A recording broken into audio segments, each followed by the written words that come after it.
I'm Michael Paul Lindsey, former Union Pacific locomotive engineer, 17 years, and active whistleblower in the railroad industry.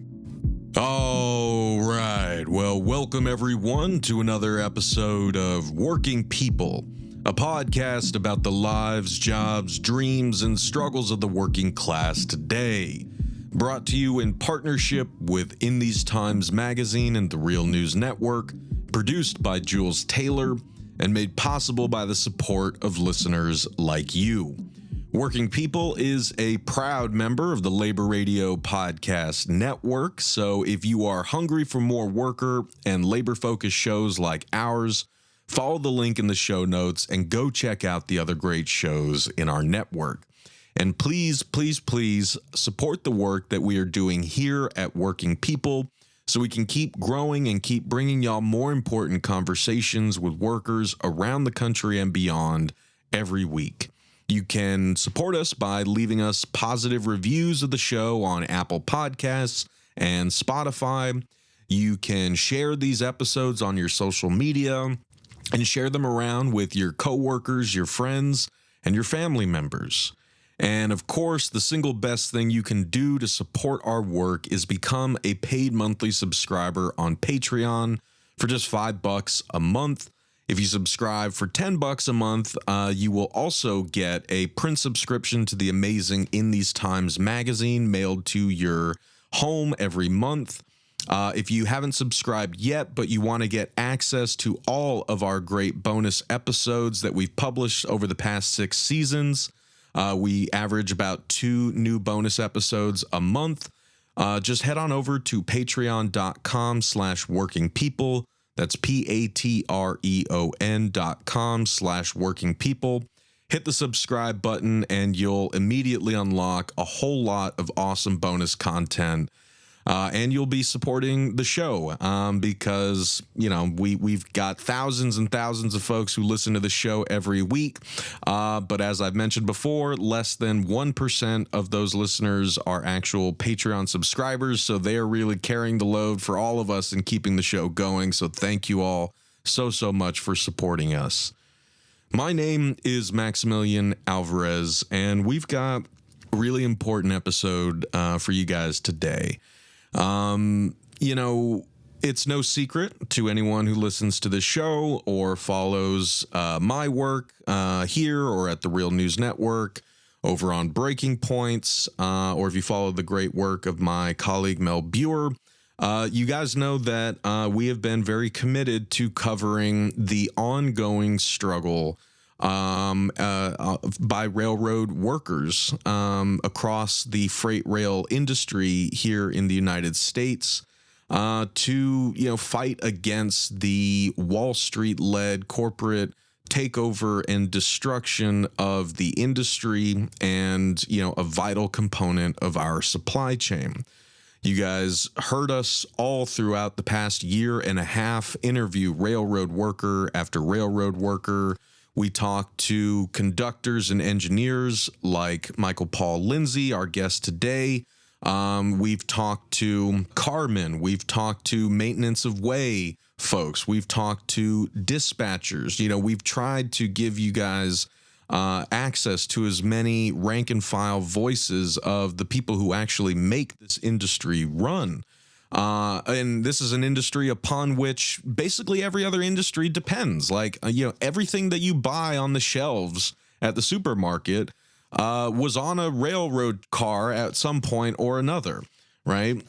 Or virtually everything that you buy, right? And so this is why, obviously, so many people got so invested in the high-stakes contract dispute between the 12 unions representing over 100,000 railroad workers in the freight rail industry and the Class 1 freight rail carriers, i.e. the companies that own, you know, the railroads. We watched all this play out last year. I'm not going to run through the whole saga. Again, I know you guys have heard me do so a number of times. But, you know, we reported as much as we could on the issues that railroad workers have been going through and like what their working conditions their quality of life, how much was left of it after years of corporate destruction of this once good blue collar job.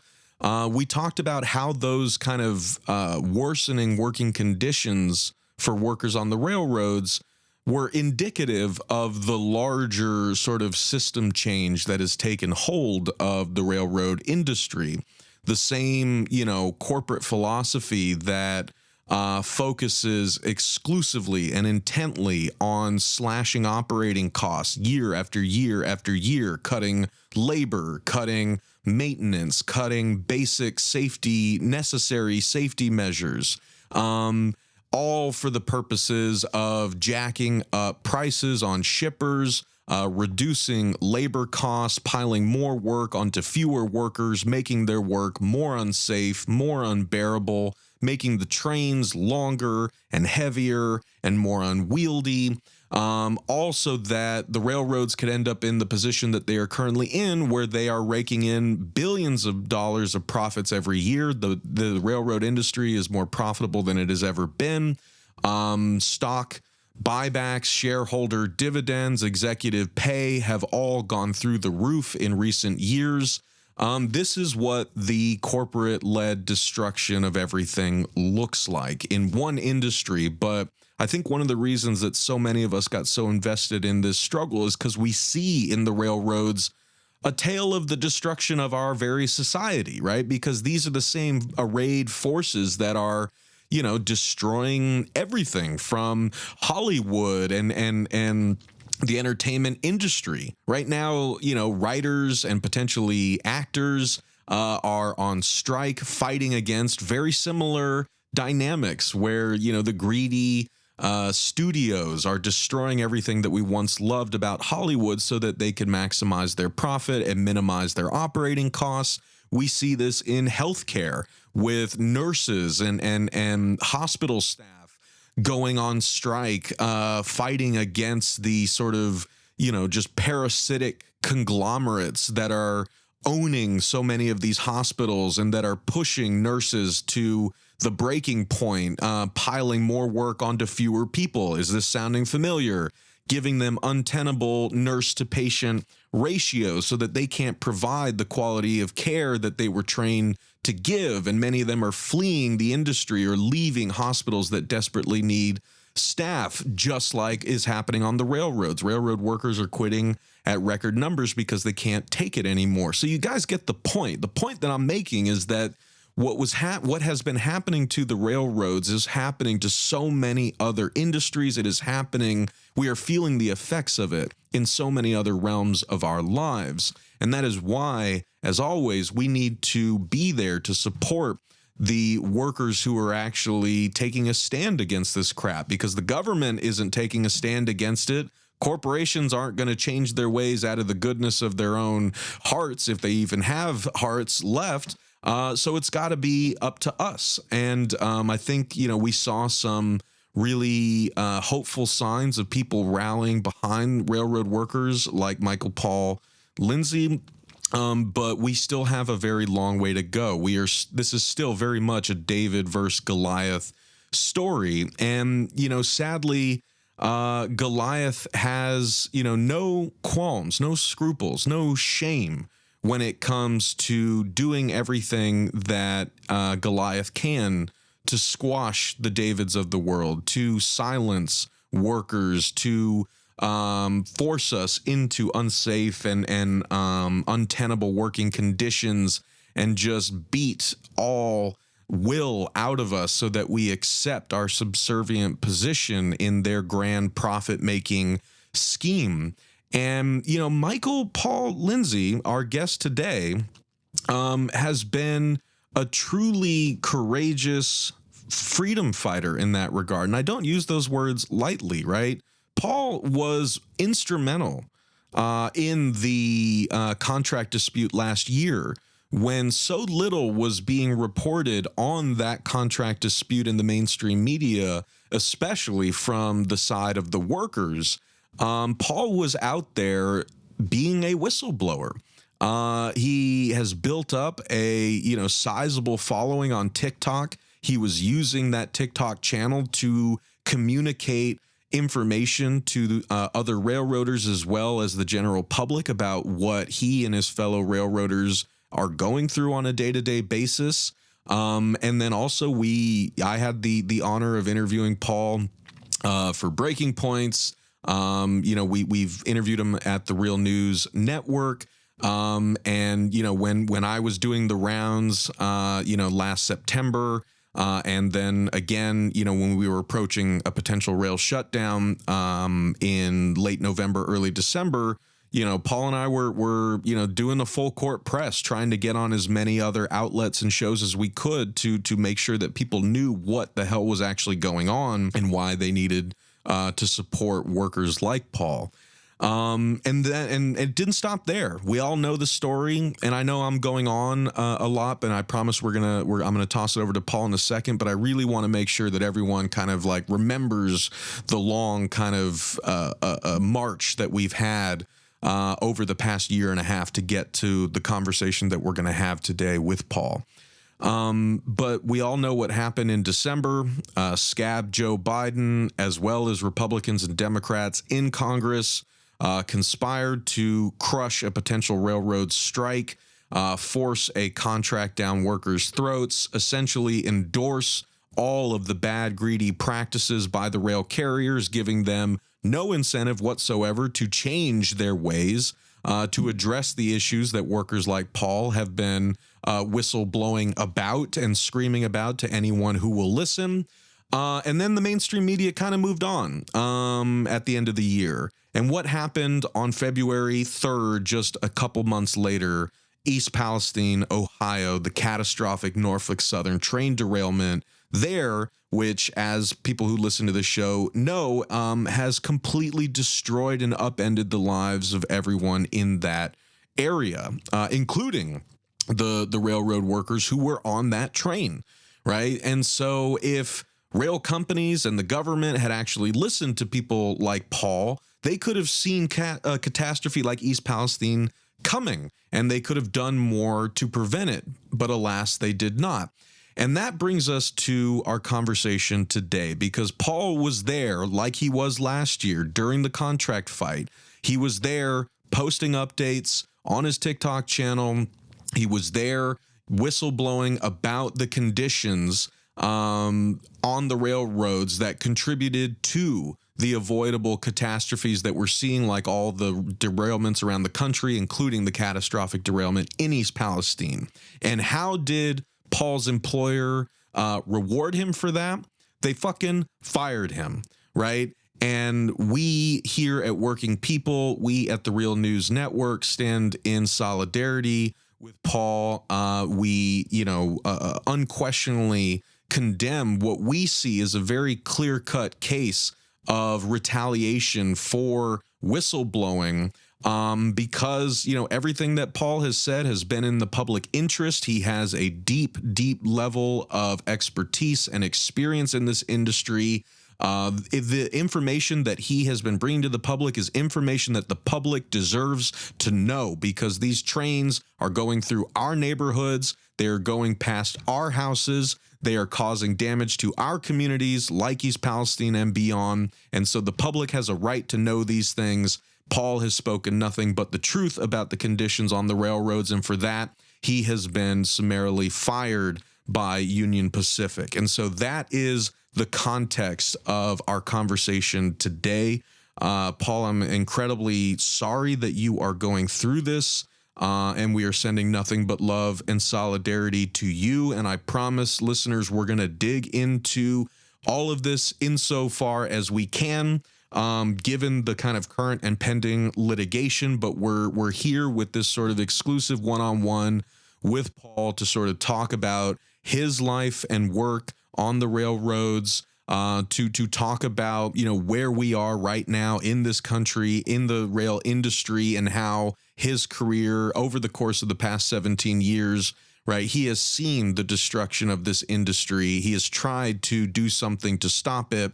And we're going to talk about, what we can all do to stop this silencing of him and other railroad workers who are trying to stop the destructive practices of this industry, and stop the public from enduring more destruction at the hands of the greedy rail carriers. So, without further ado, and that's enough from me. Apologize for talking so long. I want to kind of come back to you, Paul. And before we get into all this shit, and there's a lot of shit to get into.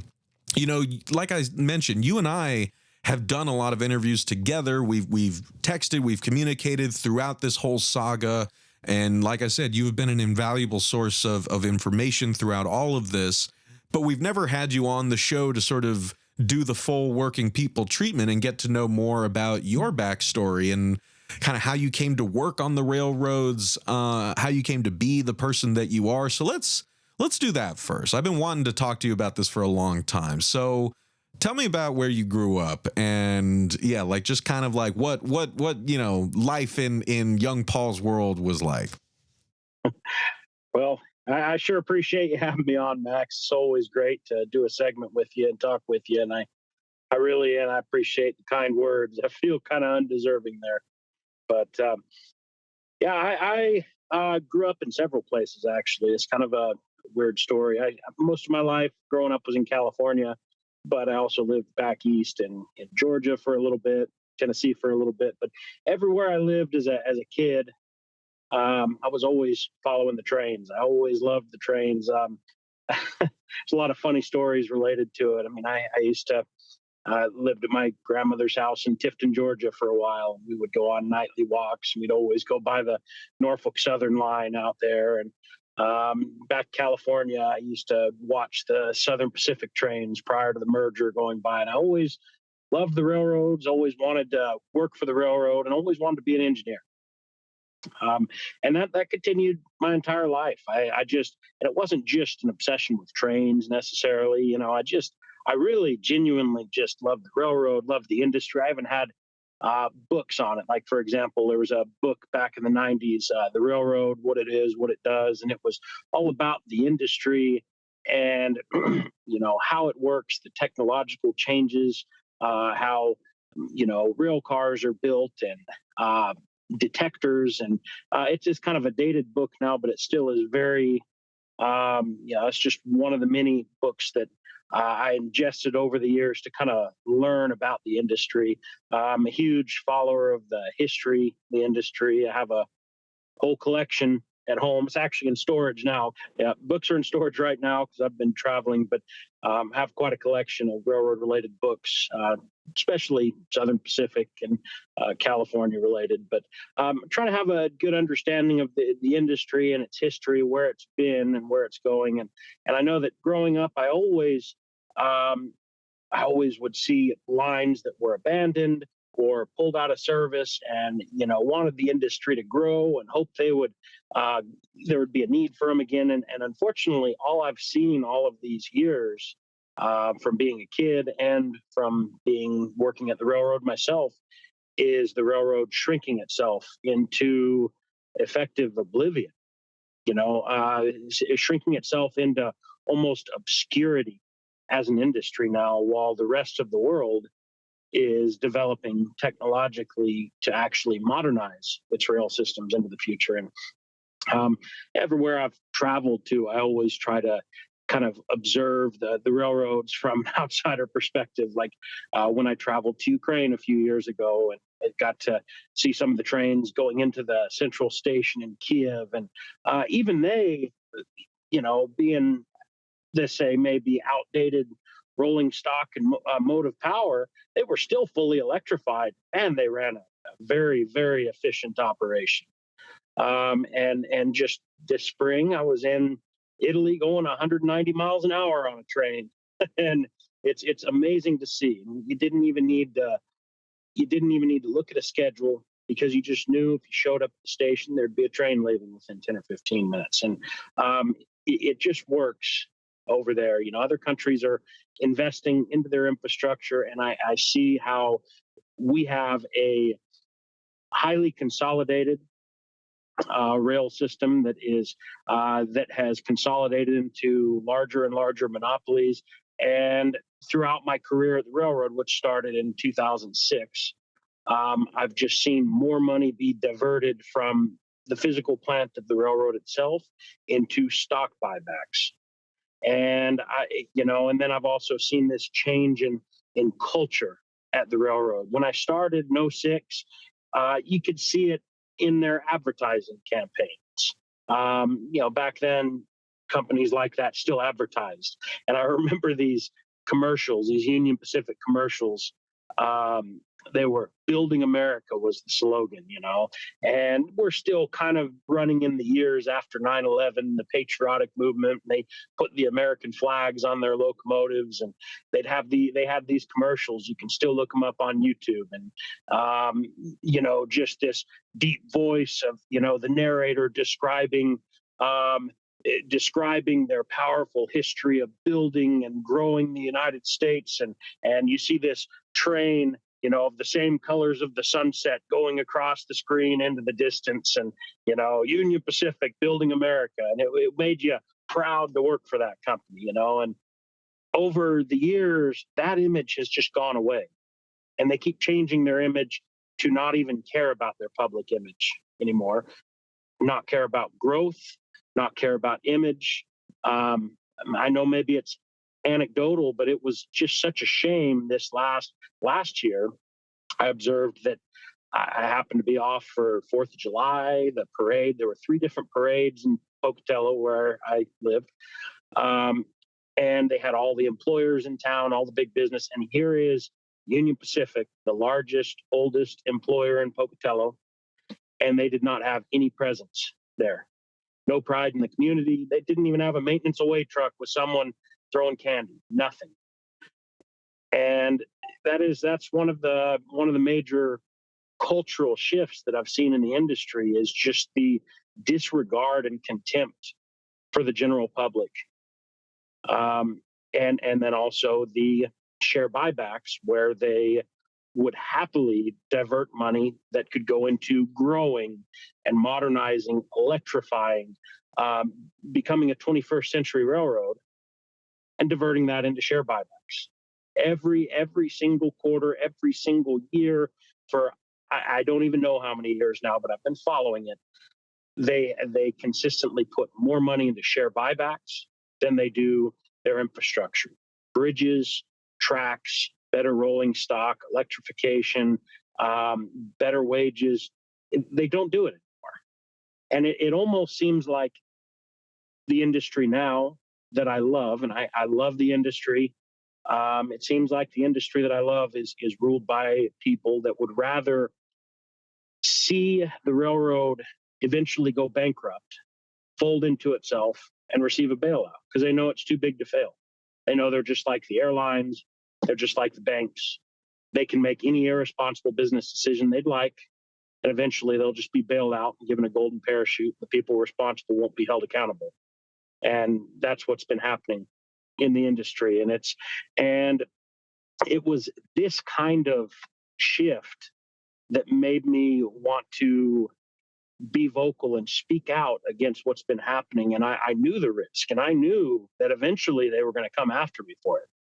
And I really did. There was no question about it. And, but it became more and more important to me, because I cared about the survival of the industry, and also how it was affecting safety for communities like East Palestine and every other community that, Lac Mégantic, we're 10 years past the Lac Mégantic disaster in Canada.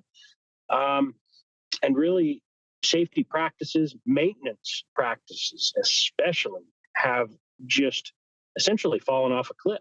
I want to hop in there for a second, because I have so many thoughts running through my head, and I guess before we kind of get deep into that, I wanted to kind of jump back to something that you said earlier, before we get too far away from it, because I actually didn't know that you grew up in California. So did I. Where were you in SoCal, or are you in Northern California?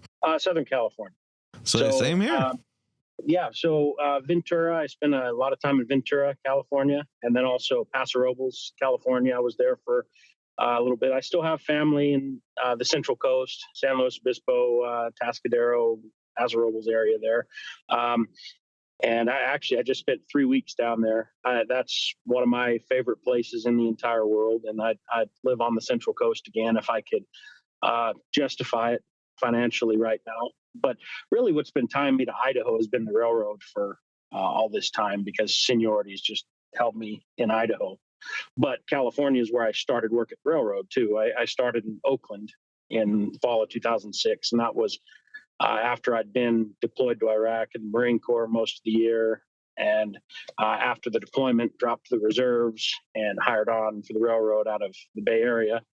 I worked for Union Pacific in San Luis Obispo for a while. It's such an interesting kind of chapter to your story, because it kind of hooks back to my connection to this story as well. Because I remember, I grew up in Orange County. And I was born in Upland, by the way. Oh yeah, yeah, nice. San Bernardino County, right next door. All right, yeah. Well, look at that. I kind of just associated you with Pocatello, but I'm loving this Cali boy connection. But like what you described is something that really hits home, literally for me, because I can remember seeing the kind of changes to my town growing up. I've told the story, I believe, on this show that like I remember being young but conscious of a fight happening in my hometown of Brea, California, which was like Brea, it's named after tar, like it was an oil boom town. There's still oil rigs dotting the hills that my brothers and I used to run around and climb on. It was ill-advised to do so, but like we would, that's the landscape of my childhood. Yeah, they're everywhere. And so like there was that history there, but I also remember there being like remnants of the kind of old world of Brea. There were a couple of buildings left over from the 19th century. Where I believe it was a saloon and a bank that some people in town were trying to get the city to like give it historical status so that we could preserve those buildings. And they lost that fight, and it all got bulldozed. Maybe there's a plaque somewhere over there now, but it's like now it's like a shopping center. It's a promenade. There's no memory. Yeah, there's no memory of that history there anywhere. But like in that same vein, just down the road from there, if you keep going down that street, there was a rail line that passed across from my junior high school. And I remember the process of that rail line being in use to no longer being in use, to just being like something that you would drive over, to now it's paved over, and now it's, I think, a bike path. And I'm not saying that in and of itself is a bad thing. Maybe that rail line, wasn't necessary, but it's still, it kind of like, it gave me this sort of sense of the railroads as, this sort of fading technology, this sort of like the progression into the future as far as the world that was around me was concerned, like meant sort of phasing out the railroads. And that's what I came to this story with last year when I talked to you, when I talked to Ron Kamico, all the great folks at Railroad Workers United, Matt Parker, right? All the homies, Jeff Kurtz, that was all rattling around in my brain.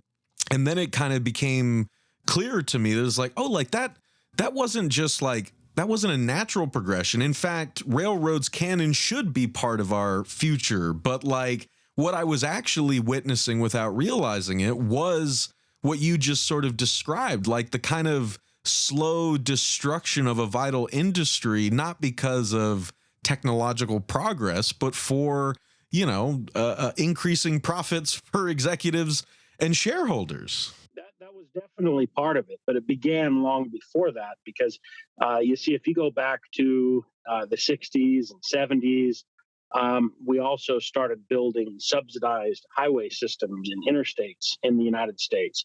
And I'm not criticizing entirely interstate highways and everything. I love them. I love traveling on them. But we kept the same regulatory structure on the railroads during that time. And it wasn't until the Staggers Act in the 1980s where they actually allowed the railroads to shed some of these regulations. But those regulations are also very misunderstood as well. So I've had this discussion with a lot of old time railroaders that try to say, because the guys I hired on in the 60s, and they try to say, oh, if they'd only re-regulate the railroads back to the way they had it, that would have fixed our problems, but not necessarily. I mean, these regulations that were in place before were actually created by the railroads themselves. It's almost like businesses never really change. They're always looking for ways to monopolize and control the market and to not have to compete with each other. So if you go back historically, there was a time when railroads in the late 1800s were adamantly competing at each other's throats because they had been overbuilt, because they had been subsidized by all kinds of different governments, because every community wanted a railroad at the time. And there were some markets that were just ridiculously oversaturated. Like there were about 8 or 10 different ways to get a load of freight from Omaha to Chicago on different railroads. So they didn't want to compete with each other because they wanted to be profitable. So they kept trying to make underhanded agreements with each other, enforcing rates, but they weren't enforceable by law because of antitrust law. You can't do that. So they lobbied to form the Interstate Commerce Commission and to have the government set their rates, to basically set a fair rate, saying that if you haul a carload of this type from this point to this point, this is how much it's going to cost. And it made it to where they didn't have to compete. They could just operate like a big cozy cartel, right? And that worked great for a long time because you didn't have trucks, you didn't have planes. The trains were the only game in town. But fast forward to the end of the 20th century, and those regulations were still in place. Meanwhile, trucks and planes and government subsidized highway systems could undercut them and were not regulated to such an extent. So a lot of railroads went bankrupt during that time. And it's such a shame because there's just beautiful marvels of modern railroad engineering, like, for example, the Milwaukee Road going across Washington and Montana through Butte and Missoula and up and over the pass into Avery, Idaho, and across Washington and Snoqualmie Pass, and beautiful tunnels and trestles. It was the last major transcontinental railroad to be built, was built to the highest standard. And yet in 1980, they abandoned the entire thing, all the way from Miles City, Montana to Tacoma, Washington. And you can bike on it now. There's a bike path on the Montana-Idaho border called the Route of the Hiawatha. Wonderful experience if you're ever up there. You bike over these huge trestles, and you started out by going through a couple mile long tunnel from the Montana side and emerging on the Idaho side. You got to have headlights on your bike. It's pitch black in the middle of it. But you ride down it, and you see these beautiful pieces of engineering marvel that the rail industry built, right? But as these railroads consolidated out of they consolidated out of necessity, they needed to, and they became bigger and bigger and bigger. And now over the last decade or two, especially with interest rates falling and monetary policy favoring bailouts and borrowing money. So they've joined into the whole let's borrow money so we can buy back our own shares nonsense and just let the industry fall, just like everyone else. But we're starting to see an industry now that's resembling what you talked about, growing up in Southern California and seeing a line that was active, transition to not being active, transition to be a bike path. There's a lot of Americans that believe that the rail industry is antiquated and out of date. And to a degree it is. However, what they really need to realize is that you'd be saying the same thing about the aviation industry or about the highway industry if no major improvements had occurred since the 1960s. I mean, if we hadn't made any highway investments or any investments in new airplanes or new anything since the 1960s, people would be saying that infrastructure is out of date too. but that's because we don't really put money into it. And I guess that kind of transitions us to a question I've been asking is, why do we tolerate this? Why do we tolerate allowing our vital infrastructure, and it's more vital than people realize, to deteriorate like this? And it clearly has no place being entirely held in private hands anymore. It's kind of like, look at our freeway system. It's constantly being rebuilt. Bridges are being rebuilt, modernized, updated with higher speed interchanges and turnouts. Same thing with our airport system. Yeah, it's not perfect, but it is constantly being modernized and constantly having capital put into it, because we know that if we are to function as a civilization, we need a functional transportation system. That's simply not happening to any significant extent in the rail industry. And it's going to be to our own detriment as a country. So I'll end that thought process by asking, your listeners here. So we have tons of trucking companies operating along the interstates, right, every day, and they're private companies. And it's not a perfect system, but they compete and it works, right? But no one's suggesting that a trucking company should own the Interstate 40. And that would be ridiculous. If we were to suggest, hey, we should privatize an interstate, that would be nuts. No one would support that. But yet that's what we're doing in the rail industry. Yeah. No, the more that I talk to, workers like yourself and learned about, just the sort of Frankenstein's monster setup that we have with our rail system. And then I started talking to like rail workers in other countries, like the RMT folks in the UK, and they were comparing their system to ours. And they were like, wait, like the companies own the rail lines over there? Like, it's like, how does that fucking work? And I was like, I don't know, man. Like, apparently it doesn't. Yeah, the answer is it doesn't. And we could be, and you're right. I think like that it has this crushing effect on our imaginations, where if you go so long with the system set up like this, people just start to, accept that there's no other way to do it. And there are. That, like, that's this is the kind of American exceptionalism problem, right? Is like, if you keep telling yourself that you're the apex of everything in the whole world and you don't look at what the rest of the world is doing, you're not going to realize how much we're all getting fucked over. We could have a much better rail system in this country. We should be demanding it because we deserve it. And that's why when you bring up passenger rail and bring up how it works in other countries, so many people it's like you're talking in a foreign language. They don't even understand because they've never seen it, and they don't even question. Like, back to your deal with Brea and those old buildings and those old parts of town that existed, and then they tore it down to build a shopping center. So many Americans just can't imagine, because they've never traveled abroad. They can't imagine an area where you don't have a dirty strode. I don't know if you know what that is. A dirty strode with lots of traffic, and all the traffic is stopped, and it's dangerous with strip malls and big box stores lining. It's not natural. It's not the way of natural human development that humans have developed for thousands of years, and it's not natural to other countries.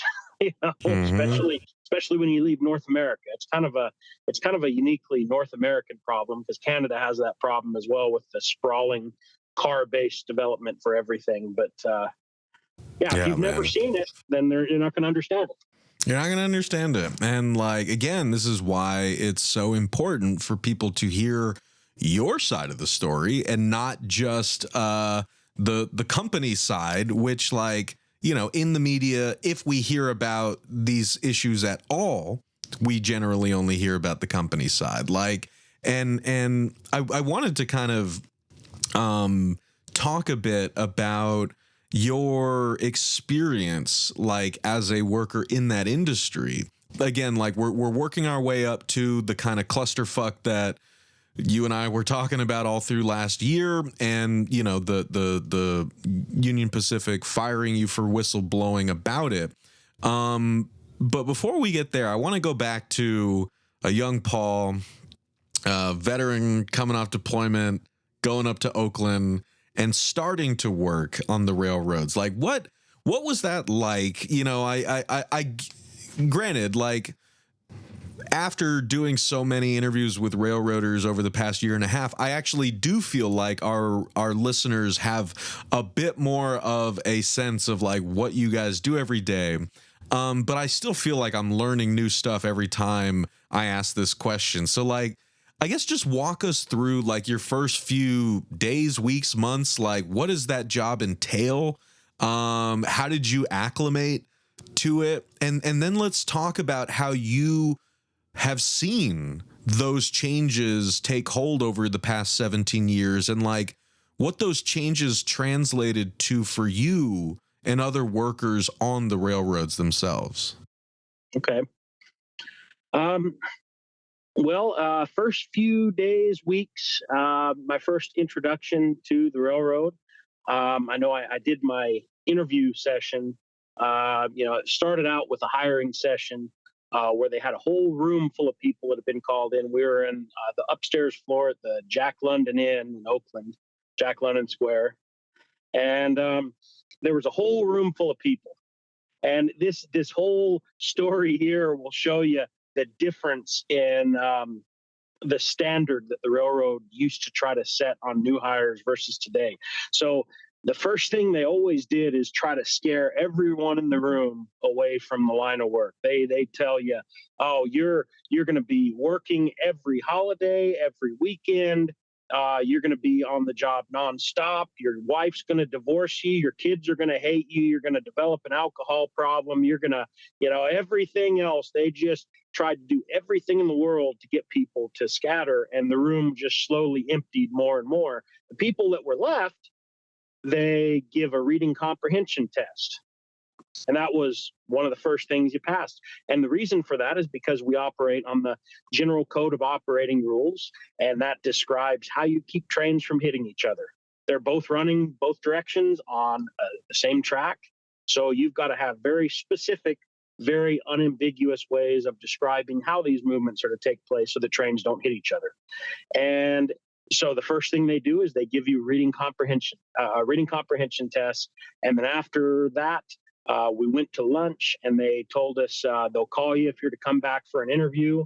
And when it was all said and done and they called people back to interview, there were only like 5 or 6 people left. So Wow. that was the initial weed out process, and the way it always was back then. They had very, very high standards.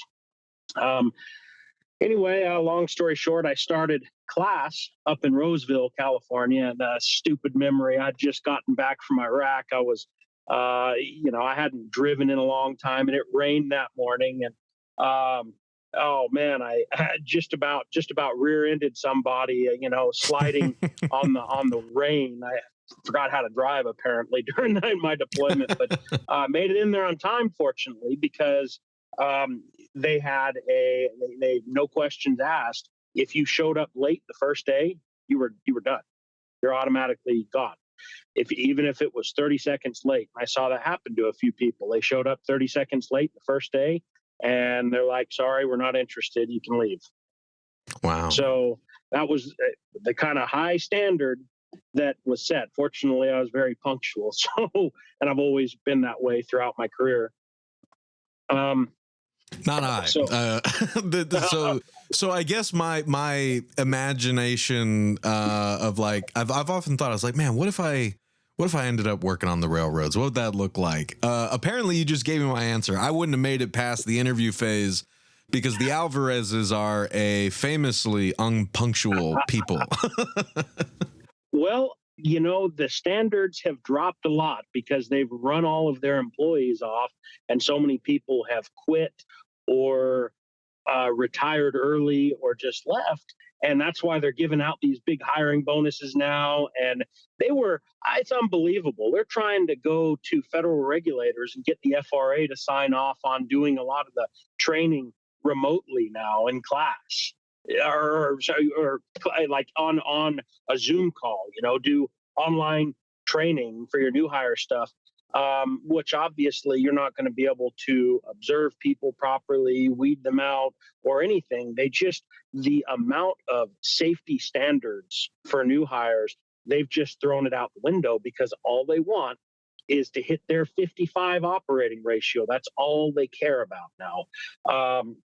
And so, yeah, nowadays punctuality probably wouldn't matter. You'd probably be able to skate right through it.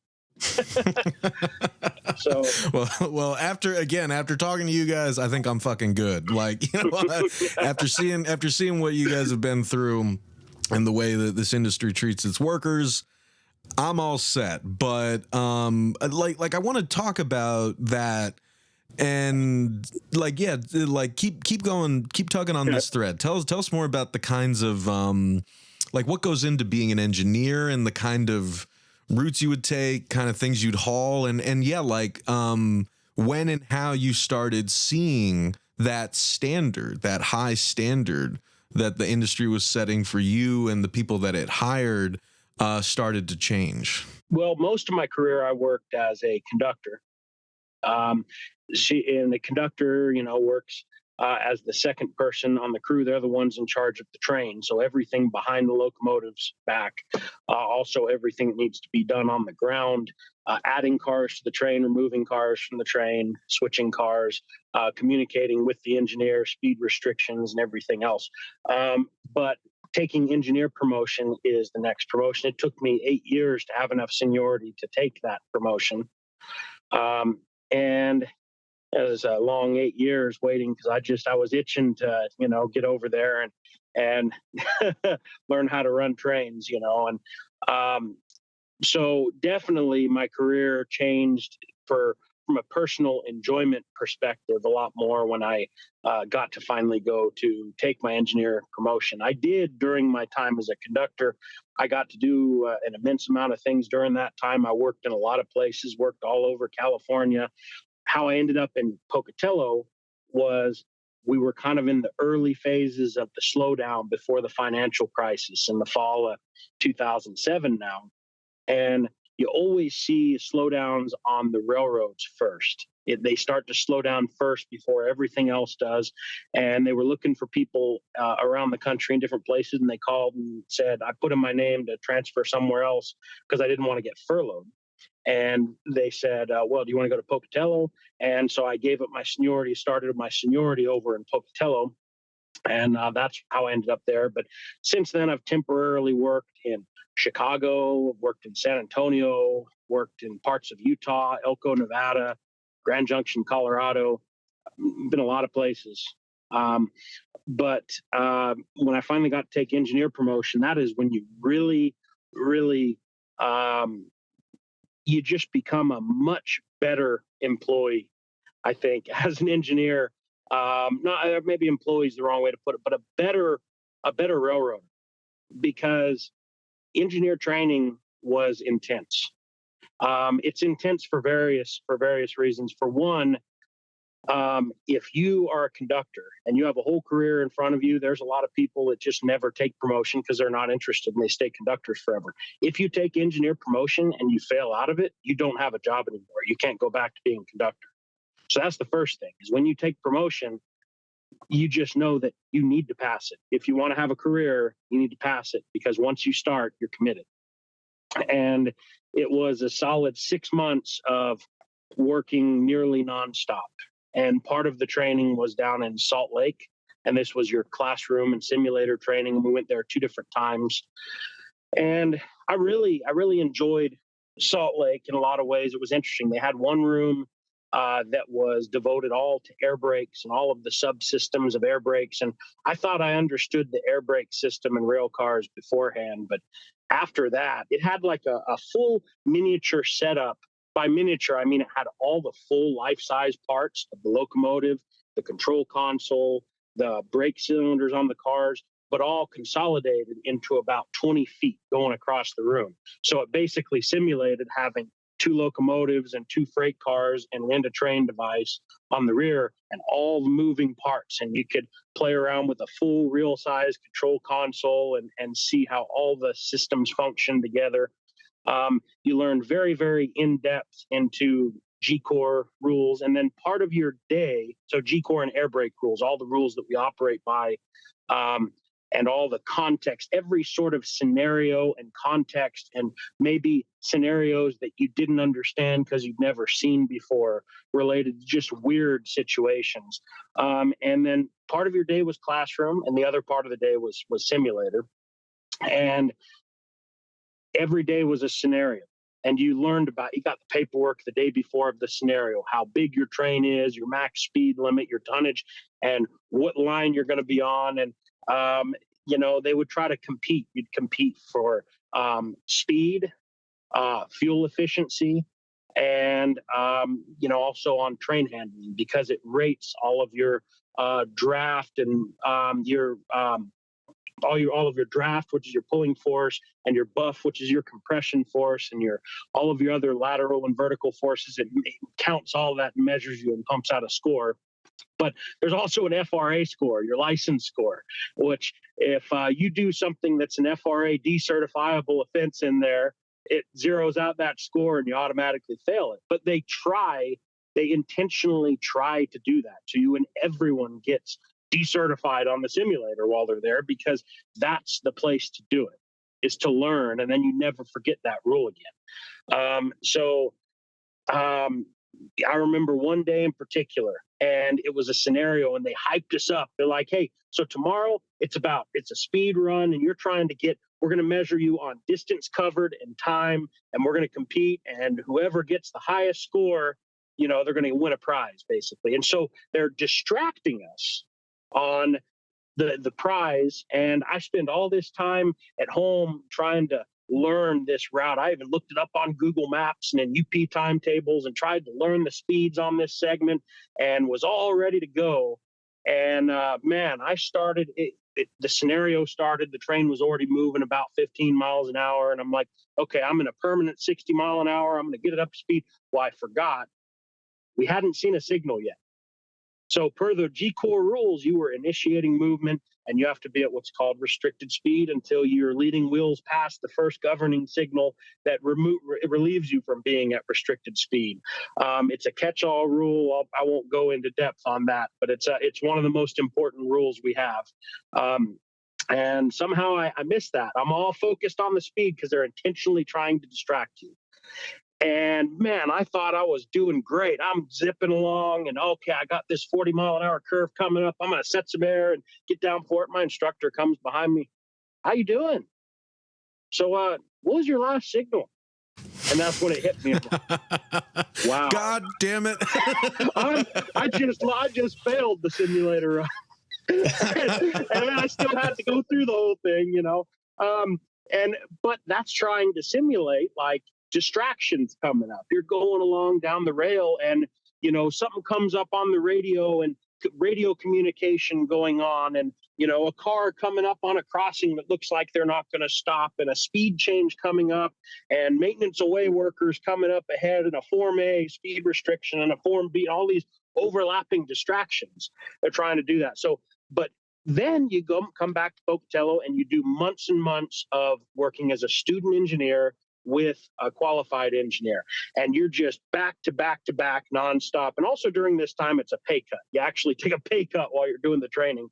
But during this time, I remember losing a lot of sleep because I would constantly have dreams that like there's a red signal coming up, and I'm trying to find the brakes, and I can't find them in bed, and and it's getting closer and closer. It was enough to give you nightmares during engineer training. Yeah, that's Jesus. How I remember engineer training. You come out such a better employee. Yeah, man, I'm like breaking out into a cold sweat just thinking about this, and I think like a number of things jump out, right? Like, is one just like this is also what we were saying during the high stakes contract dispute last year, right? And I guess just a reminder for everyone, by the time we were talking about that contract dispute, the contract was already 3 years out of date, right? I mean, this was 3 years into the negotiations, but because of all the provisions within the Railway Labor Act and all the funky conditions around bargaining between the rail unions and rail carriers, We're not going to go into all that. Again, you guys can go back and check out our past interviews to get more up to date on that. But because of all that weirdness, like this kind of contract dispute had been going on for a long time. You know, the more that I would talk to workers like yourself, the more that it was just baffling to me that people like you could go through that much training and that you could be expected to hold within yourself on any given day that much knowledge and sort of like scenarios upon scenarios for how to act in a situation while still staying in compliance with federal regulations, with company rules, with the size of the train you got, the kind of train you got, the crew that you got.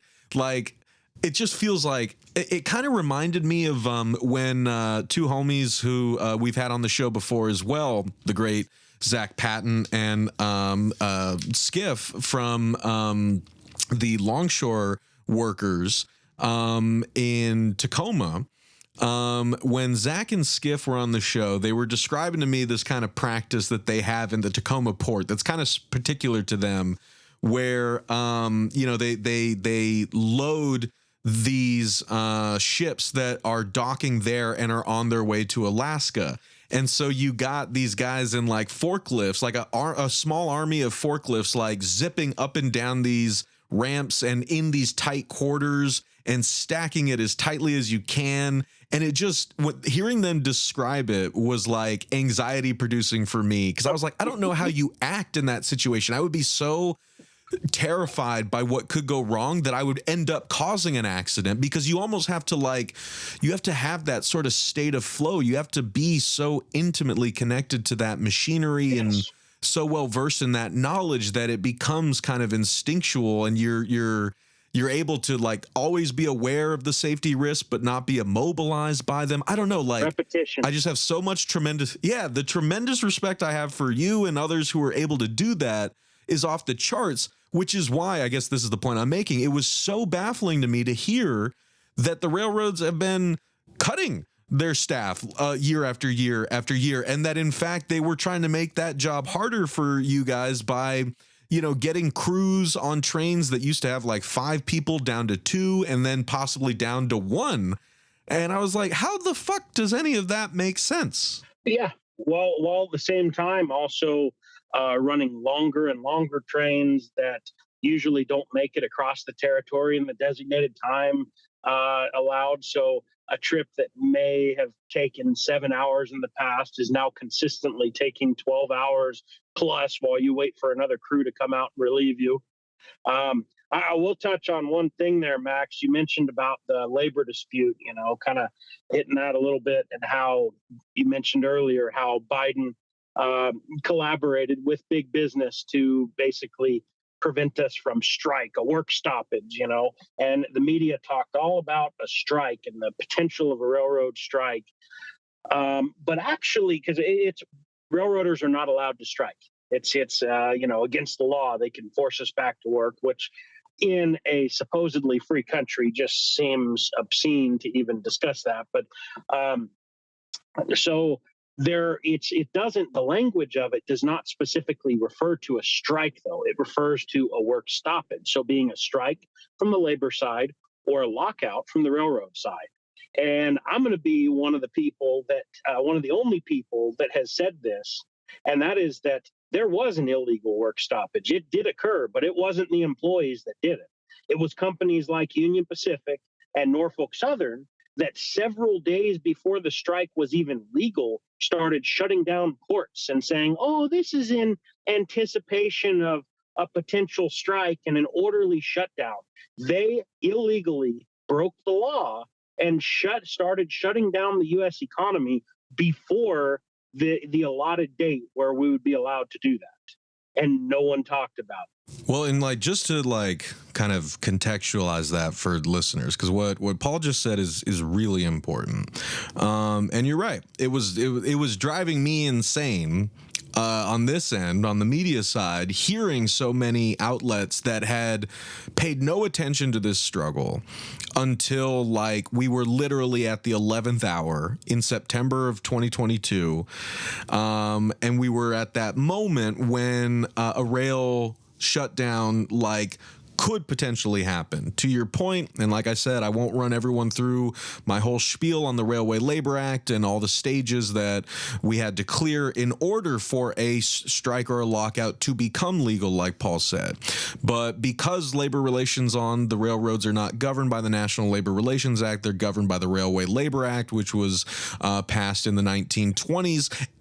With the explicit purpose of preventing the kind of railroad strike that this country had seen in the early 20th and late 19th centuries. Railroad workers like Paul and his ancestors in the industry, they showed corporate America, the business class and their lackeys in D.C. and state houses across the country, they showed how much power workers on the railroads had to bring the economy to its knees, and they exerted that power multiple times, which is why, the kind of ruling business and political establishment was like, all right, we need to create this whole other separate set of rules, which became the Railway Labor Act, kind of like essentially making it next to impossible for workers in this industry and other affiliated industries that, are vital to our national security, supply chain, yada, yada, yada. Like, we need to make it as hard as possible for work stoppages to happen here, right? So that's why we went through all those fucking stages last year. There were the negotiations that reached an impasse. There was a federal mediator who came in. When they declared an impasse, that started a 30-day cooling off period. Biden had the opportunity in that period to create a presidential emergency board to review the kind of contract dispute from both sides, labor and management. They offered their recommendations. They put together a report in late August. That triggered another 30-day cooling off period, during which the unions and the carriers would have an opportunity to say whether or not they could agree to that report as the framework for a new contract. So what Paul was just talking about is in September, when we were reaching the end of that 30-day cooling off period after the PEB, the Presidential Emergency Board, had released its official report that and its recommendations for the framework for a new contract, the rail carriers immediately said, yeah, that sounds good to us, right? So that should tell you right there why, it was such a bad report, or what was missing from it. The rail unions, not so much. There was a lot of internal debate. A couple of the unions said that they would accept it as the framework for a new contract. Others did not. All the while, the clock was ticking down to late September when, after the end of that 30-day cooling off period, that is like the last stage in the Railway Labor Act, at which point now a lockout initiated by the rail carriers or a strike initiated by any one of the unions could effectively and legally happen. And so the railroad unions and the workers, like Paul was saying, they had to sit and wait. They couldn't start a strike before that 30-day deadline was exhausted. They would get fired. There's a whole lot of consequences if labor jumps the gun and kind of starts a work stoppage before the Railway Labor Act says that they can.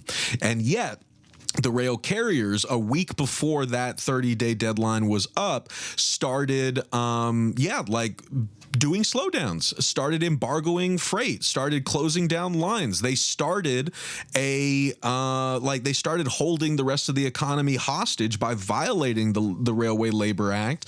And no one in the media was calling them on it. And it was insane. They should have been criminally held liable for that, because they would have held us criminally liable had we started a strike early. Yeah. No, I mean, it just showed how stacked the deck is here, and just in terms of like, yeah, like the business side's willingness to flout the law because they know they can get away with it. But also, like I said before, the fact that you guys were going up against a corporate media ecosystem that is so deeply entrenched in business friendly ideology, anti-worker ideology, right? I mean, like we've all like it was just, you know, so infuriating to me that you and your fellow worker whistleblowers had to fight so hard just to get a countervailing perspective in there and to even make points like these, because the pundits didn't know that shit. They had no idea what they were talking about. It took me and Mel Buer a whole year of interviewing workers to gain the like basic level of competency that we had to try to explain it to other people.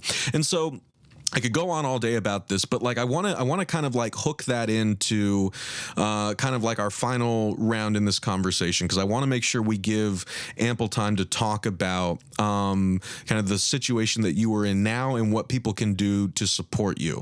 But this is important because in many ways the situation you're in now is linked to the whistleblowing that you were doing during that time when we were approaching a potential rail shutdown. And you were like I said, posting on your TikTok, you were doing interviews, you've written op-eds for industry magazines like Railway Age, you know, like you have, and you've been, I think, a really fair a critic of the industry, but it's always been clear from your writing, from your speaking, how much you love the industry, how much you care about your fellow workers and their ability to do the job that you were hired to do, what, you know, the potential that you know that the railroads have, and also the danger that the, you know, corporate Wall Street led practices pose to the rest of, you know, the country, right? So I wanted to ask if you just say a little bit about that side of things. Like when we were in year 3 of the contract dispute, some people are like myself, Mel, in these times, other outlets, people are starting to get involved. So what was going through your mind in terms of like seeing where the industry was, seeing how little people outside of the industry understood that, and like what you felt compelled to do to try to raise people's awareness about that, right? I mean, because I guess the final thing I'll say there, then I'll shut up, is like, just from my side, I will tell people listening to this, it was not easy to get connected with railroad workers like Paul. It took a lot of work because initially the first story I reported on was in late January of 2022 when I had learned that BNSF railway workers, this was specifically the conductors and engineers, were prepared to go on strike against BNSF Railway over the institution of a new draconian attendance policy called high vis. And a district court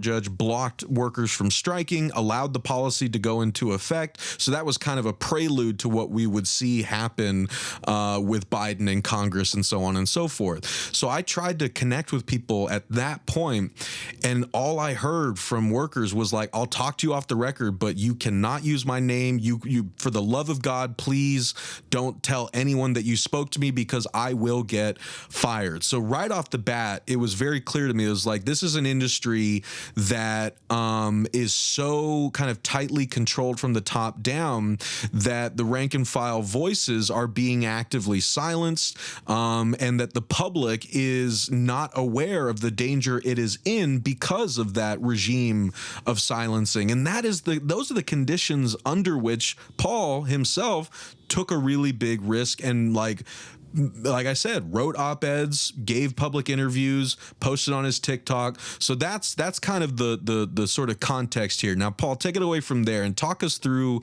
your own sort of process for why you felt you had to blow the whistle on what you were seeing and what that entailed, what you felt you needed the public needed to know.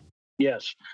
Well, it's been very difficult to convey the message to a lot of people because the media, you know, certain sides of the media, and then also the railroads themselves, and just I would say this general gaslighting that workers get around the country They've convinced people that it's totally cool to just criticize each other and bring each other down like, oh, you're already overpaid as is, and try to get much empathy from people that just do not understand the context of what we're talking about. So it's hard to break past that brick wall of what's going on. And like you said, talking with railroad workers that are willing to talk is very hard because,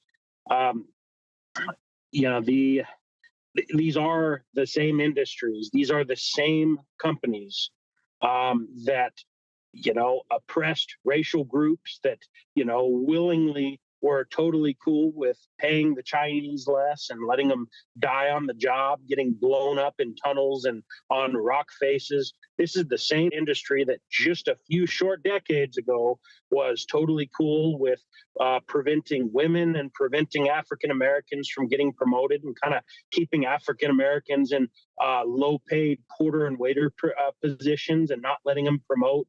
I mean, these are the same companies that did this, and they are totally cool with silencing you and oppressing you and firing you, or worse. I mean, it's kind of funny. I was making all these TikTok videos and everything, and there was one of my coworkers said, "Hey, well, when something happens to you, I'm going to make a bunch of money. I'm going to sell T-shirts that say that Michael Paul didn't kill himself," in relation, implying that the railroad's going to off me.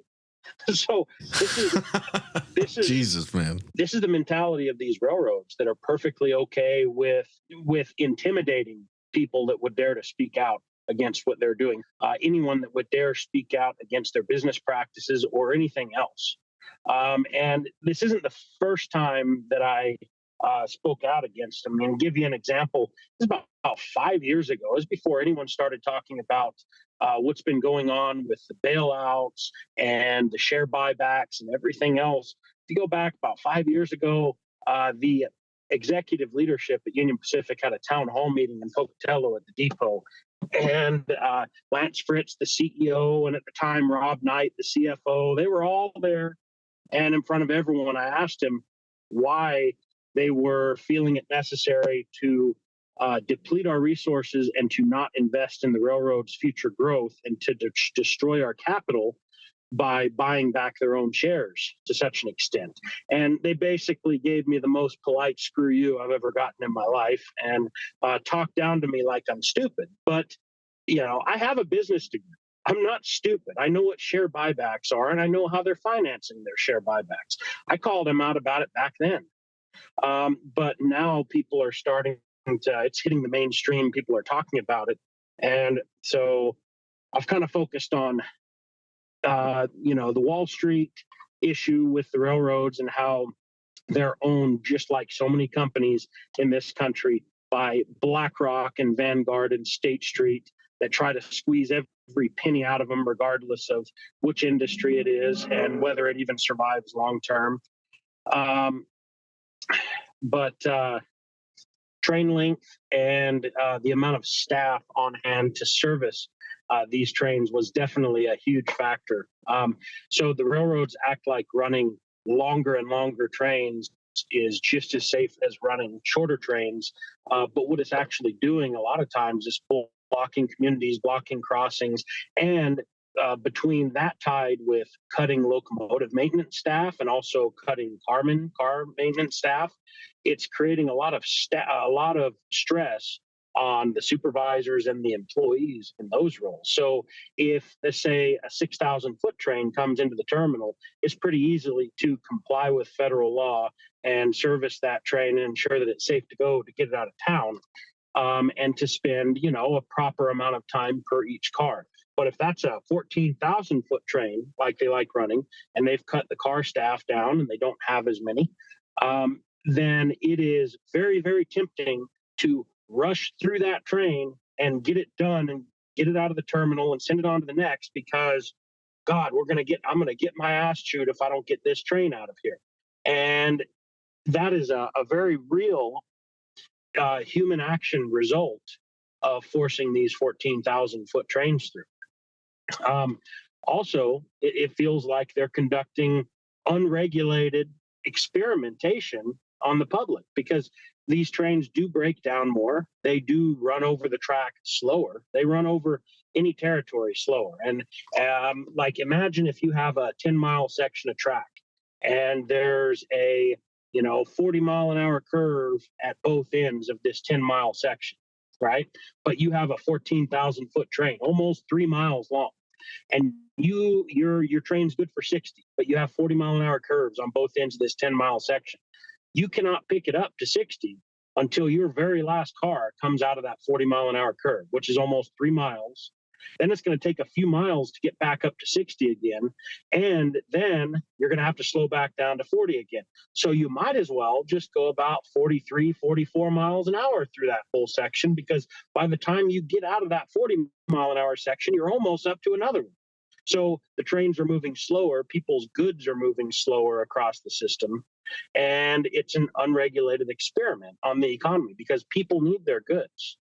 We're seeing high inflation, and the railroads do play a part in that. They've also, they've farmed out their maintenance. So something that was going on with the East Palestine thing, and this was something that they specifically brought a TikTok video that I made. They magically decided to fire me right as East Palestine was coming along because I released a video on East Palestine. That was one of 5 videos they used in their investigation of the 5 TikTok videos that I'd made, and specifically talking about East Palestine. And I feel like they really wanted to just silence me because East Palestine was making the entire industry look bad. And I made a video about how these hot box detectors are being silenced. So a hot box detector is a detector in the track every 10, 15, sometimes 20 miles. And as the train goes by, it measures the temperature on the bearings and determines whether the bearing is overheating. And it sends a message over the radio at the end of the train after it goes by, gives a milepost, no defects, usually an actual count, a speed, and sometimes the ambient temperature outside. And it gives that information so the crew is constantly aware of what's going on. Well, in the last few years, they've been silencing these messages, and they're not regulated. These detectors, I thought that maybe there were federal rules governing these detectors, just like there's federal standards on everything. But somehow what has come out with this East Palestine thing, the biggest thing that they're wanting everyone to shut up about, is that hot box detectors do not have a fixed standard. There's no standard how far apart they need to be. There's no standard as to how they need to be calibrated. There was no fixed standard.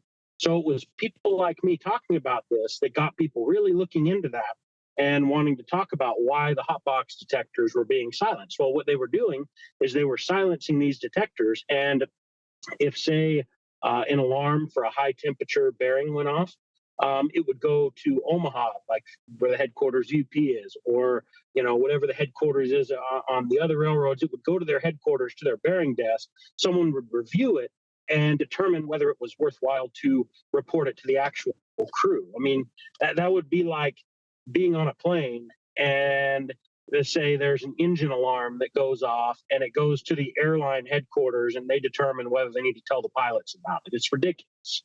It is. So, I mean, it is like, and I'm so glad that you brought this up, right? Because this was also news to me that I learned by watching the Surface Transportation Board hearings on East Palestine that just happened. I was watching Jason Cox, the national rep for the Brotherhood of Railway Carmen on CSX and Norfolk Southern, give his testimony saying what you're saying, and like then the industry or the Norfolk Southern representative effectively revealing that these hotbox detectors are not federally regulated. It's the railroad itself that determines, like, what its standards are for reporting. Like, I mean, that was a real big bombshell, and it's a really important sort of side to the story. But what I want to impress upon people is that the TikTok video that Paul is talking about,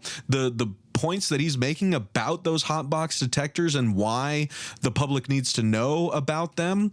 Like, again, at these official federal hearings that have just happened in the past month, where Norfolk Southern has admitted to these, that's the same shit that Paul was saying in the TikTok that he has now been fired for.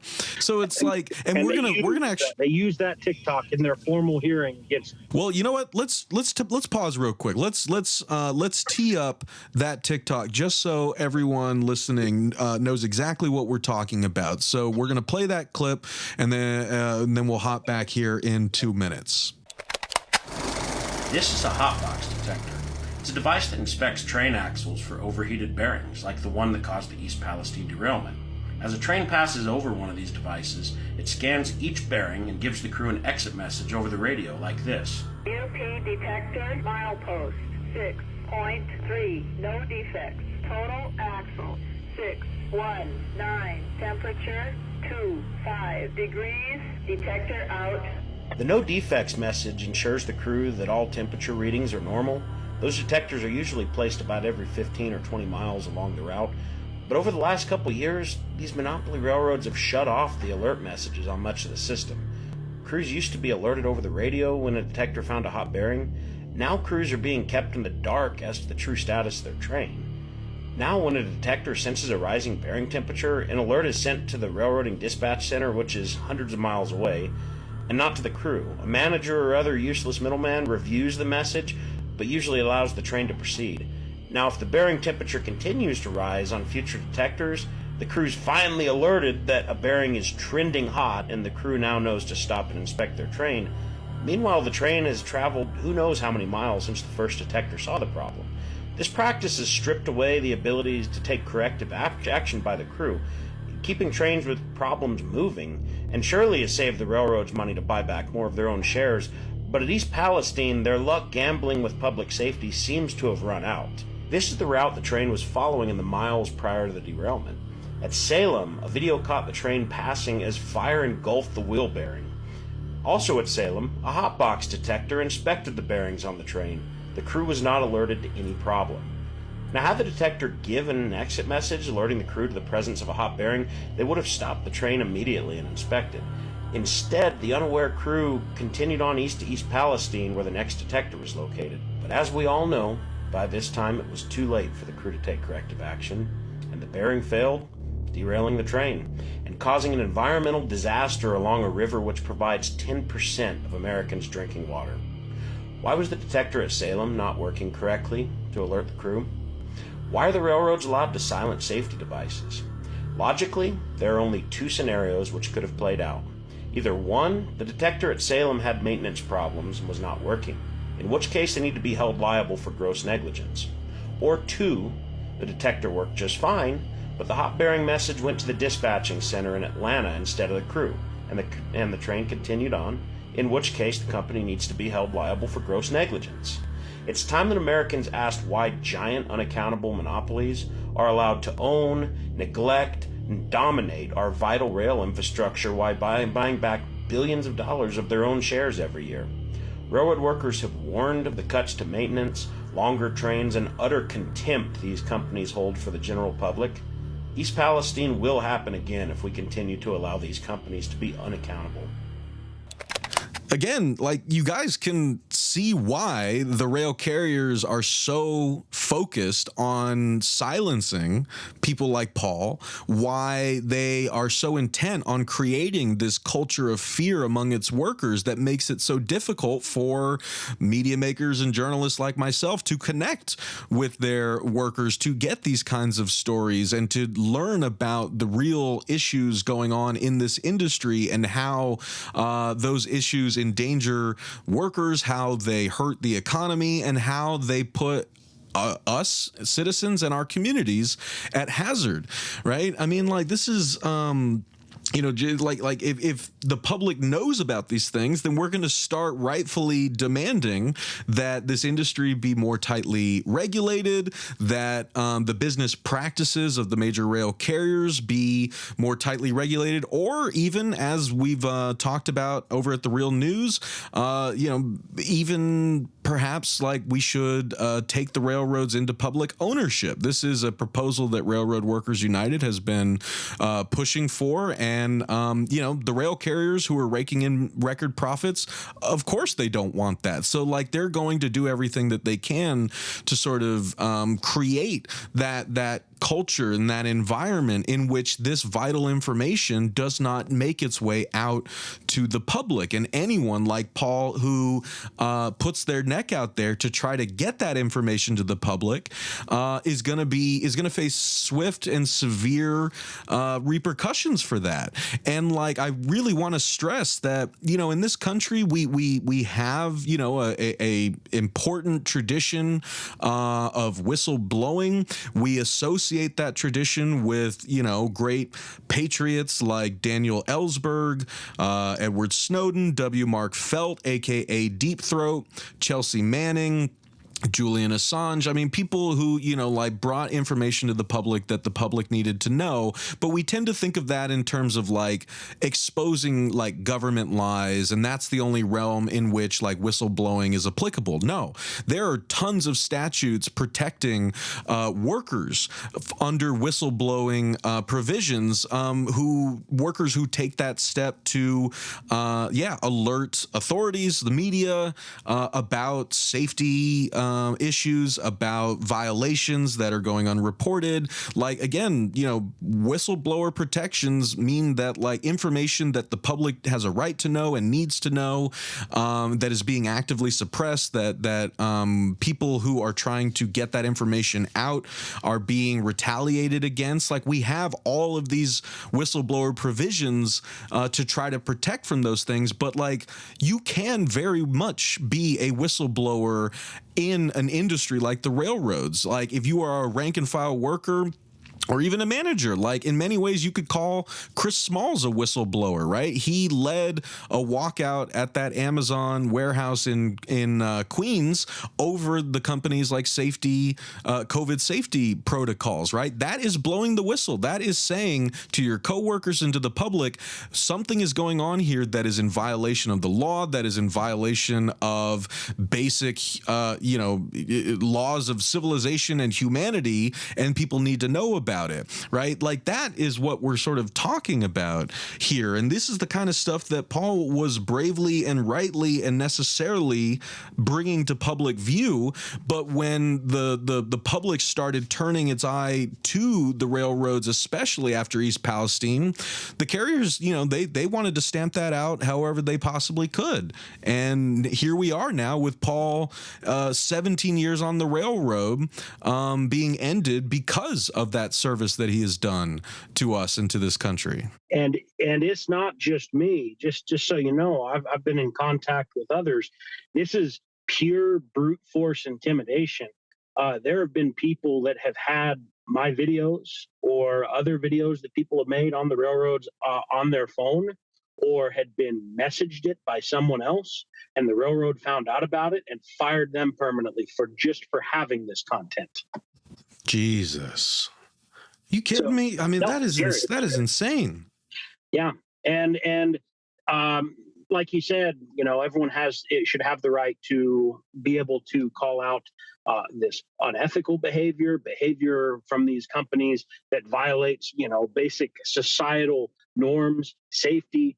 But the problem is these whistleblower laws were really written in an age prior to social media, and social media has become the primary form of news exchange. And so my goal has always been to create legislative change on the railroad industry, up to including, like you mentioned, public ownership, which is definitely a misunderstood issue.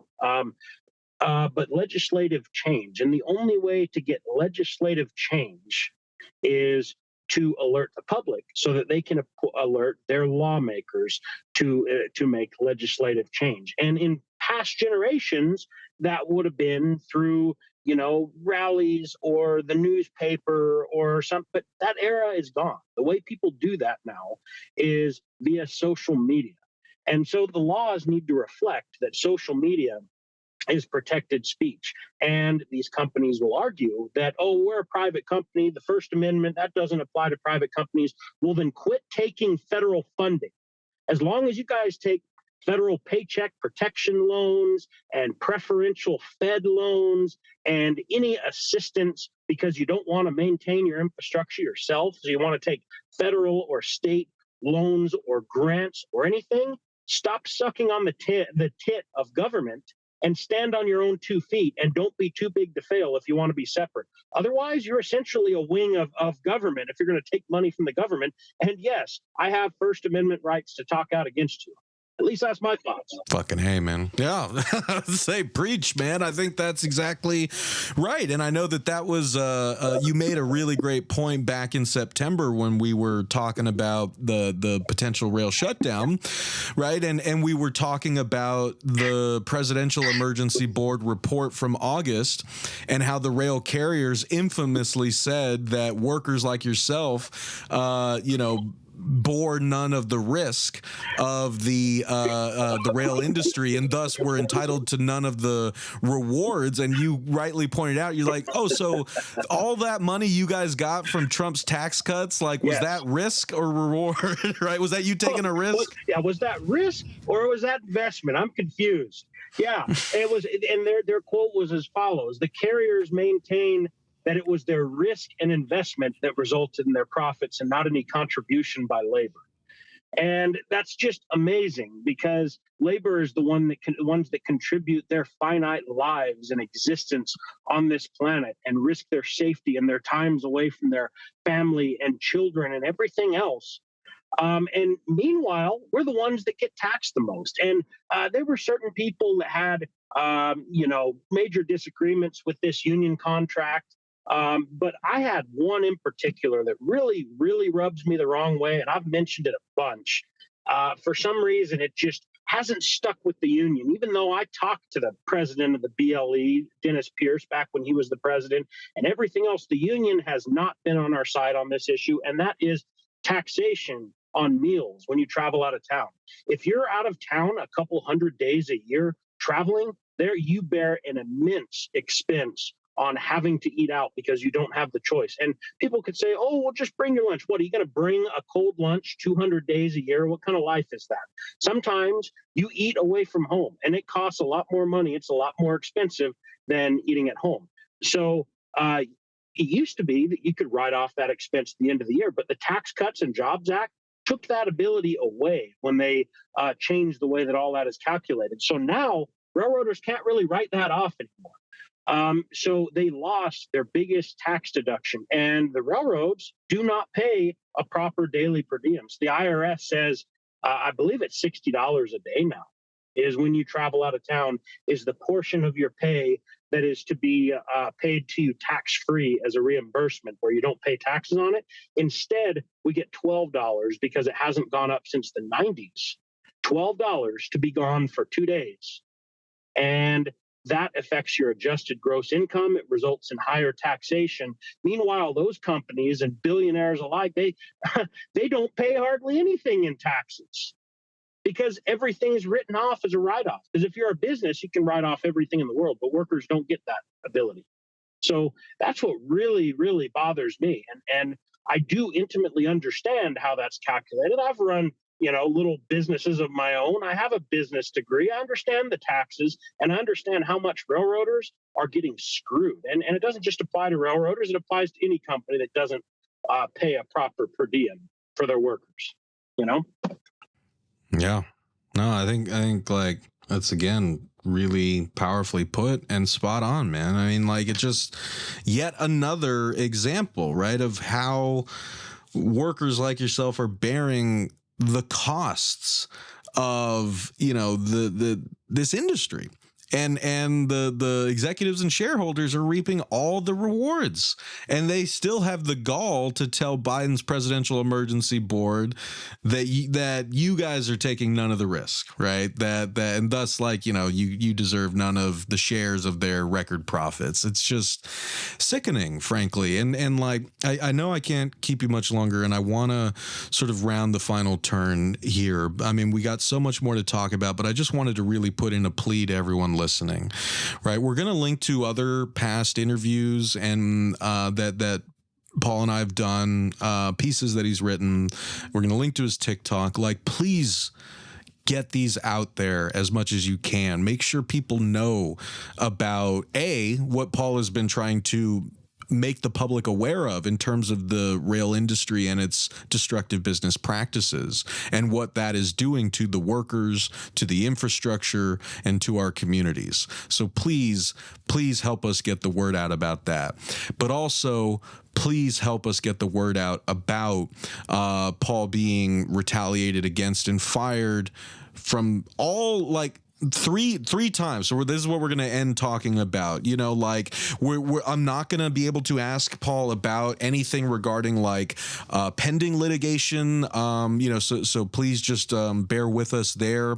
And of course, you know, we got to like, with the way that the law in this country moves so slowly and how much it favors the bosses already, we got to be careful and say, like, you know, allegedly in retaliation for, you know, his whistleblowing. I mean, like, but to me, everything that we are seeing and hearing about, and given Paul's like existing record on the railroads, like it seems pretty damn obvious to me that he was targeted and retaliated against and fired for his whistleblowing, and should be and should have the same whistleblower protections that this country claims that that we have.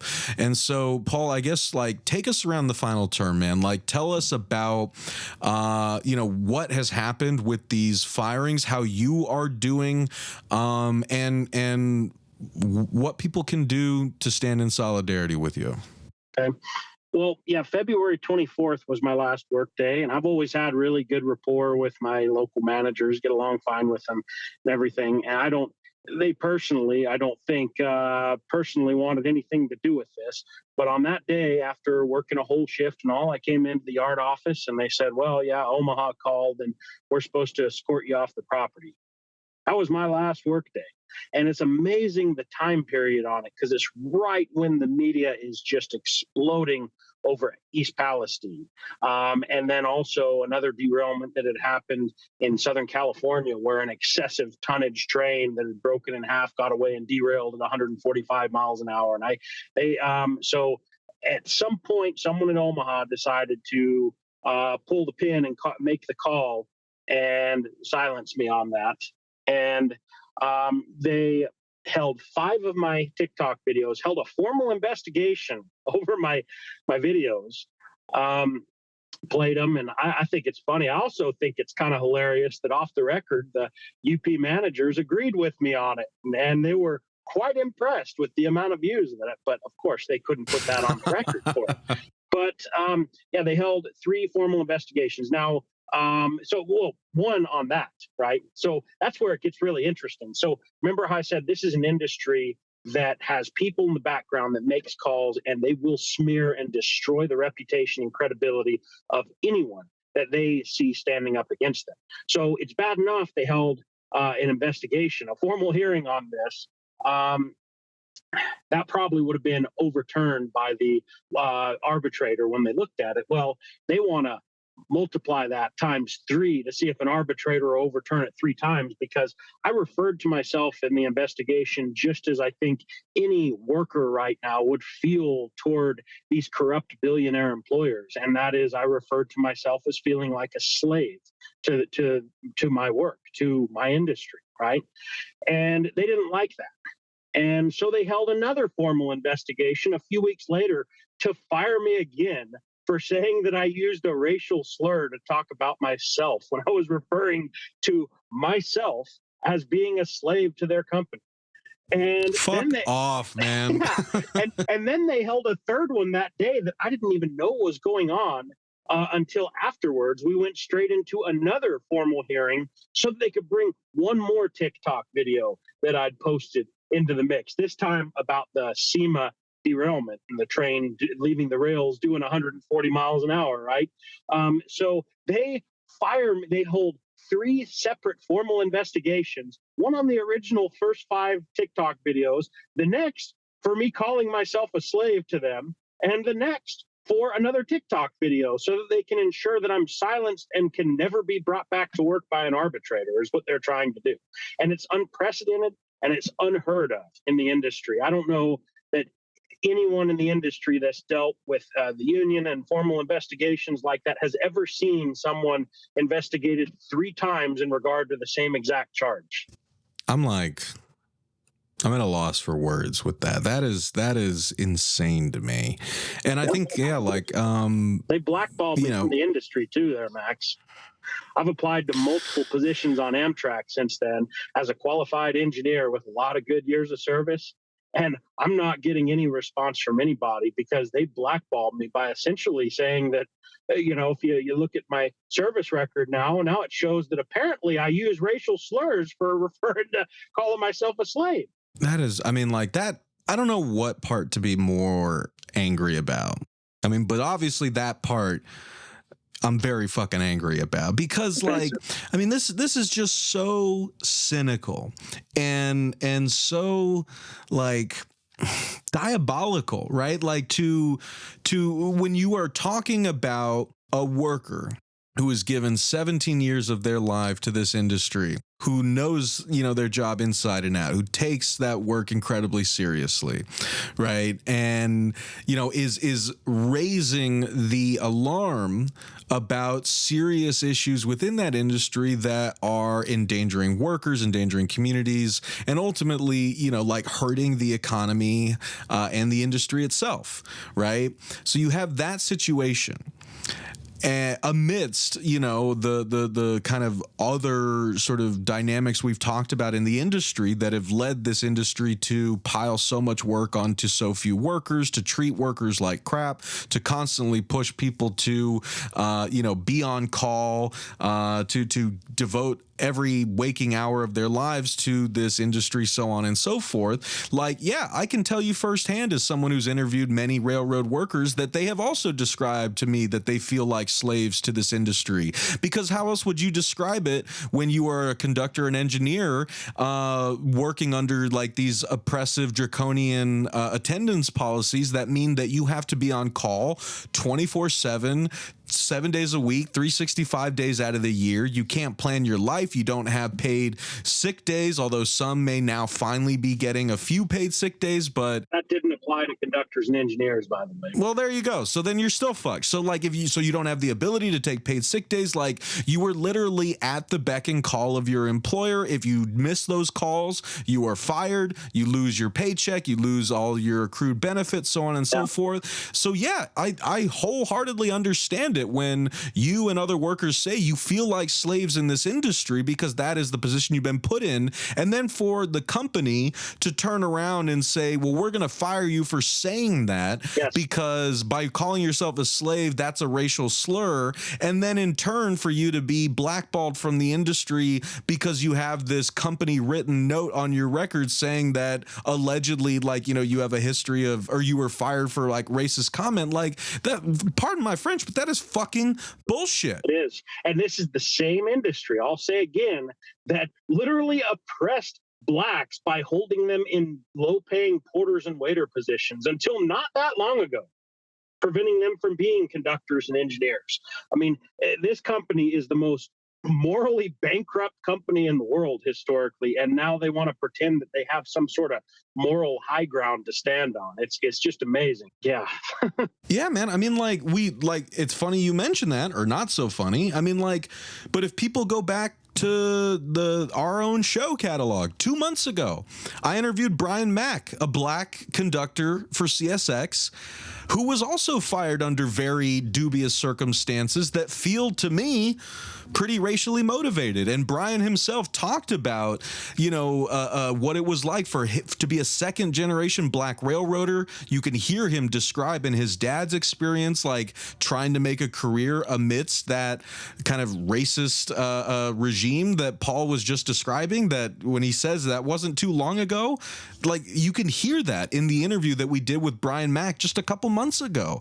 And again, I know we got to wrap this up. I know I got to let you go, but it's just this is what we're dealing with here. To not only not address the serious issues that Paul was communicating when he says, I feel like a slave to this industry.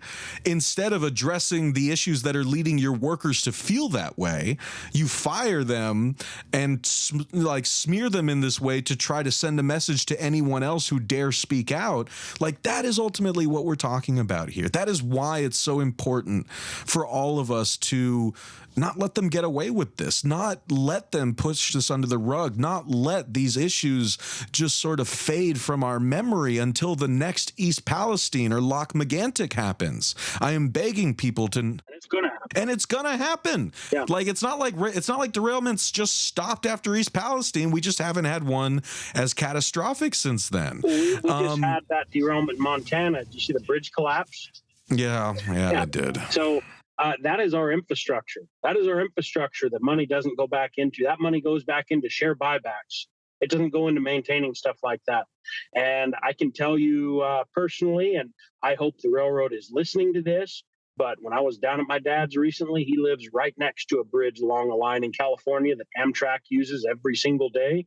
And the pilings under that bridge are disgusting and falling apart, and it's probably in just as bad a condition as that bridge in Montana. Jesus, man, yeah, like this is like this is a crisis. That kind of destruction of the railroads took years of neglect and greedy practices, and it's not like we can just turn a switch and fix them. There are things we can do now. We could, Biden and Congress could make those trains half the size tomorrow. Like, if they were really adamant about, intervening here, like, there are immediate things you can do while making long-term investments to improve upon the issues that Paul and I have been talking about for nearly the past 2 hours. But, again, it's going to take that will. It's going to take all of us kind of forcing our elected officials to make it a priority, forcing the media to continue to cover it. And yes, speaking up, speaking out for those who can't, speaking up and letting companies like Union Pacific know what you think about how they're treating their workers and how they're treating whistleblowers like Paul. Please do whatever you can to spread this Paul story, to hold these companies accountable, and to do whatever you can to make this better, because it's not going to get better on its own. And so on that final note, Paul, again, I wanted to thank you so much, man, for sharing all of this. And again, I'm so sorry that you were going through all of this bullshit. And I just wanted to ask one final question by way of rounding out how you're doing and what people out there can do to support you as you go through this.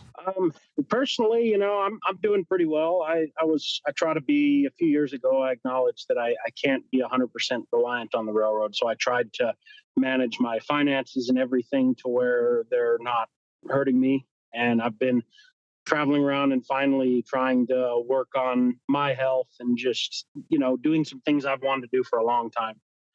I am concerned about my health insurance eventually running out. They have an extension program where it goes on for a bit, but it'll eventually run out, which is another one of those. It goes back to my comment on why I felt that I was a slave of the railroad. So just a little reminder to everyone, where we live in a country where if you're employed by one of these big companies that likes to engage in dubious activity, and you say anything about them, they can literally kill you.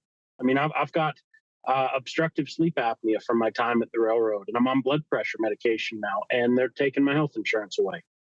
So all because I decided to speak out against them.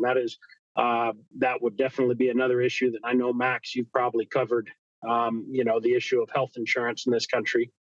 But in the meantime, that's not quite there yet. So I'm doing okay and traveling around. But I think that everyone that wants to, they need to stay engaged into what's going on here.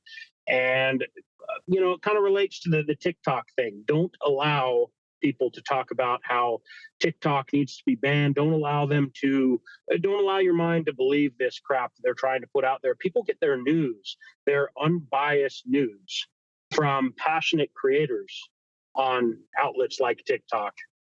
And, banning TikTok is a way that they can shut down that information stream, and keep following people that are having, the nerve and braveness to stand up and make content about these issues. And don't forget about it, because it's going to affect every one of us, and especially with whistleblowing. It doesn't matter what the industry. This potentially could result in some sort of jurisprudence that is used in the future for generations to come, that states that social media is a form of free speech.